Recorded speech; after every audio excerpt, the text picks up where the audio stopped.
ابھی پچھلے دنوں میں نے ڈیوا میگزین پہ ایک پوسٹ دیکھی مریم نواز کے صاحبزادے کی.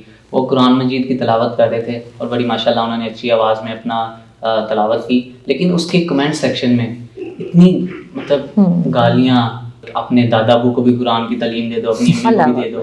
تو مطلب یہ دیکھ کے میں اتنا پریشان ہوا کہ ہم اس حد تک بھی آگے ہیں کہ قرآن مجید کی تلاوت کے نیچے بھی گالیاں دے رہے ہیں.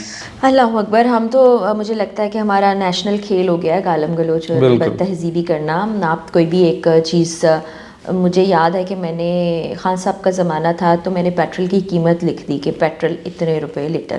اس کے نیچے جو ماشاء اللہ سبحان اللہ قسم کے کامنٹس تھے, میں آپ کو بتا بھی نہیں سکتی. تو یہ شاید مجھے لگتا ہے فرسٹریشن ہے.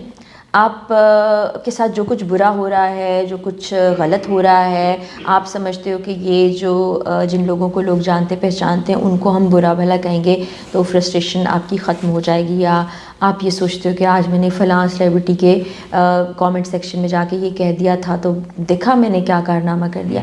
تو ہم نگیٹیوٹی کی طرف بہت جلدی جا رہے ہیں, برائیوں کی طرف زیادہ اٹریکٹ ہو رہے ہیں. شارٹ ٹرم چیزیں ہو گئی ہیں ہر چیز میں, جس بات میں بھی ہم شارٹ ٹرم ہو گئے ہیں. ایک لمحے میں ہم کہتے ہیں کہ آپ ہمیں بڑے اچھے لگتے ہیں, دوسرے لمحے ہم کہتے ہیں کہ وی ہیٹ یو. تو یہ ٹیمپرامنٹ جو ہے نا یہ مجموعی طور پر بڑا خراب ہے. تو پھر یہ مل جل کے نا ساری چیزوں کو خراب کر دیتا ہے. اور سیاست کے معاملے میں تو لیڈران نے خراب کر دیا نا یوتھ کو, کہ آپ بد تہذیبی بدتمیزی سے بات کر کے کیا یہ سمجھتے ہیں کہ آپ کی بات میں وزن پیدا ہو گیا؟ نہیں. دلیل کہاں گئی ہے؟ کوئی دلیل سے بات کرتا ہے؟ مجھے کوئی دکھا دیں جو دلیل سے بات کرتا ہو.